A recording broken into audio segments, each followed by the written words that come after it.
মানুষের শিশুকাল থেকে শুরু করে বৃদ্ধকাল পর্যন্ত নানাবিধ শিক্ষা অর্জন করে জীবন অতিবাহিত করতে হয়।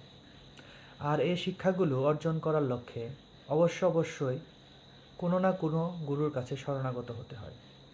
যখন আমি আ উ ই আ শব্দগুলো শিখেছি আমার মাতা গুরু, পিতা গুরু বা ভাই গুরুর কাছ থেকে, তারপর ধীরে ধীরে হাঁটা শিখেছি কারো কাছ থেকে, স্কুলে গিয়ে কিছু শিখেছি শিক্ষকদের কাছ থেকে। এভাবে জীবনযাত্রার যাহা কিছুই আমি শিক্ষা অর্জন করেছি তাহা গুরুর কাছ থেকেই করেছি। তো দেহতত্ত্ব ও আত্মতত্ত্ব সম্পর্কে উপলব্ধি করতে অবশ্যই একজন সদ্গুরুর শরণাগত হতে হয় বা গুরুর আদেশ নিষেধ মেনে চলতে হয়। কিন্তু সেক্ষেত্রে আমাদের গুরু নির্বাচন করার ক্ষেত্রেও কিছু ভুল ত্রুটি থেকে থাকে। কী প্রকৃতির গুরু আমরা দেহতত্ত্ব আত্মতত্ত্বকে উপলব্ধি করার জন্য নির্বাচন করতে পারি, সেই বিষয়টি হচ্ছে অবশ্যই গুরুর মধ্যে সর্বাবস্থায় ধৈর্য ধারণ করার সক্ষমতা থাকতে হবে। গুরুর মাঝে দানে এবং প্রদানে ন্যায় থাকতে হবে। বচনে থাকতে হবে সম্পূর্ণরূপে জ্ঞান। প্রকৃতির প্রতি থাকতে হবে তার প্রেম এবং পরমের প্রতি থাকতে হবে তার সমর্পণ। তবেই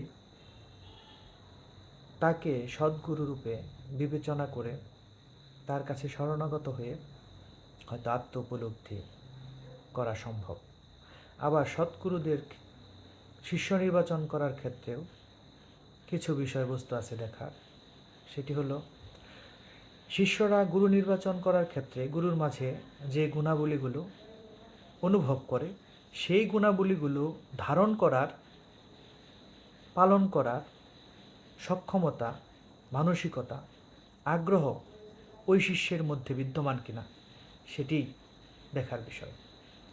যদি কোনো শিষ্য ধৈর্য ধারণ করার আকাঙ্ক্ষা না থেকে ধৈর্য ধারণ করার ভাবনা রেখে গুরুর কাছে যায়, তাহলে সে পরবর্তী স্টেপগুলো সুন্দরভাবে অতিক্রম করতে পারবে না।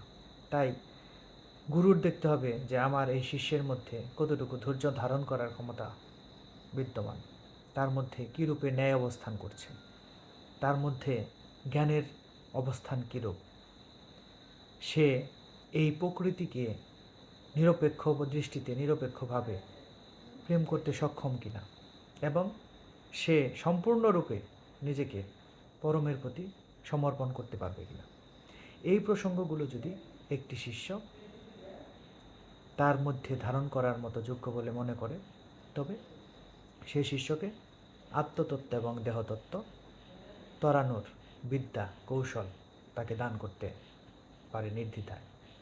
অন্যথায় সে শিষ্যকে গ্রহণ করা যাবে না।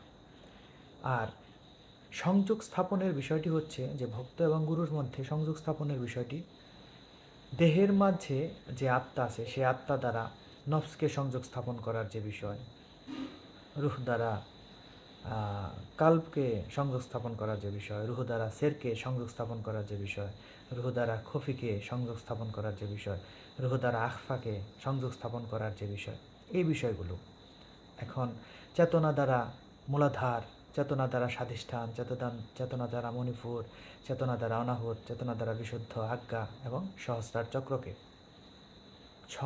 সংযোগ স্থাপন করার মানসিকতা তার মধ্যে আছে কিনা, সেই বিষয়টা হচ্ছে পরিলক্ষিত করতে হবে। না শিষ্য গুরুর কাছে এসেছে, দয়াল আমাকে একটা খাজানা দেন, আমি যেন রাতারাতি ধনী হয়ে যেতে পারি, থাকে না? আর এরকম কিছু শিষ্য আছে যে আমি যেন এই বস্তুটা পৃথিবীতে অর্জন করতে পারি, ওই বস্তুটা পৃথিবীতে অর্জন করতে পারি, অর্থাৎ ত্যাগের যে ভাব, ত্যাগের যে মহিমা, সেই মহিমায় মহিমান্বিত নয়, হতে চাচ্ছে না। এই ধরনের শিষ্যকে, এই ধরনের ব্যক্তিকে শিষ্যরূপে কখনোই গ্রহণ করা যাবে না। এদেরকে থেকে নিজেকেও দূরে রাখতে হবে এবং ওই প্রকৃতির কপটতা সম্পন্ন কিছু গুরু আছে যাদের মধ্যে আধ্যাত্মিক উপলব্ধি নেই, আধ্যাত্মিক চর্চা নেই, 5টা 7টা 20টা 50টা বই পড়ে মুখস্থ করে তারা বিদ্যা দান করার জন্য খুব উদ্বেগ হয়ে আছে। এই ধরনের গুরু থেকেও নিজেদেরকে বাঁচিয়ে চলতে হবে। কারণ আত্ম উপলব্ধির বিষয়টি কোনো বই, কোনো পুস্তক, কোনো কথার মধ্যে আবদ্ধ নয়। এটা নিজেকেই করতে হয়।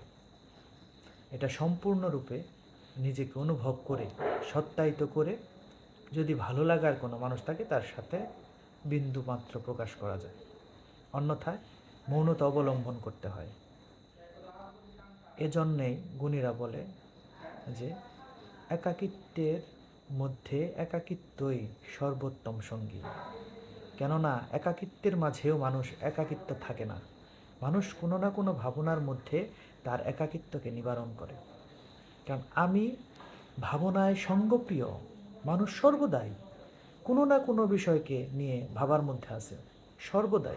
এক বিন্দু সময়ের জন্য সে না ভেবে থাকতে পারে না। একমাত্র যখন সে চেতনাহীন হয়, অর্থাৎ নিদ্রাচ্ছন্ন হয়, তবুও তার ভিতরে কিছু ভাবনা তার অনুভব হতেই থাকে।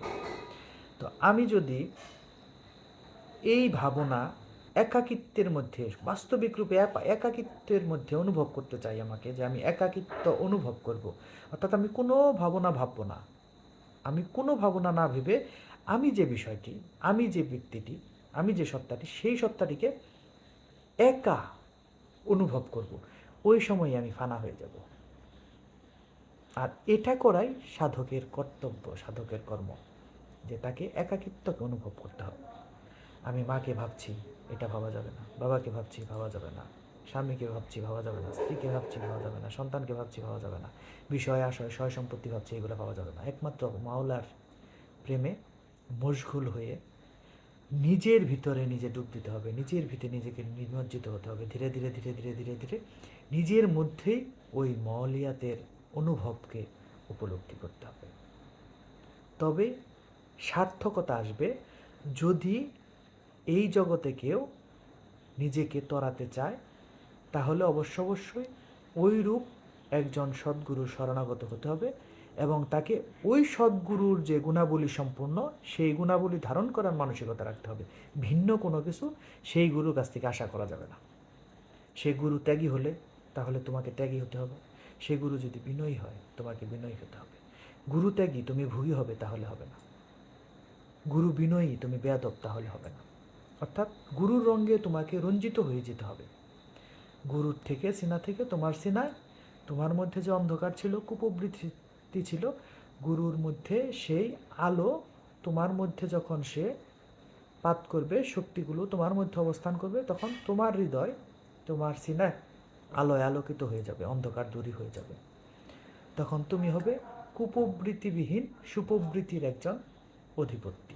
আর ওই সময় তুমি তোমার ইন্দ্রিয়সমূহকে, তুমি তোমার চক্রসমূহকে গুরুর ওই শক্তি দ্বারা, ওই আলো দ্বারা, ওই সুপ্রবৃত্তি দ্বারা নিয়ন্ত্রণ করে নিজেকে পরিপূর্ণ করতে সক্ষম হবে। আর অন্তিমে তোমার মধ্যেও সেই একই গুরুরূপ প্রতিষ্ঠা হবে, তুমিও গুরু হয়ে যাবে। ধন্যবাদ।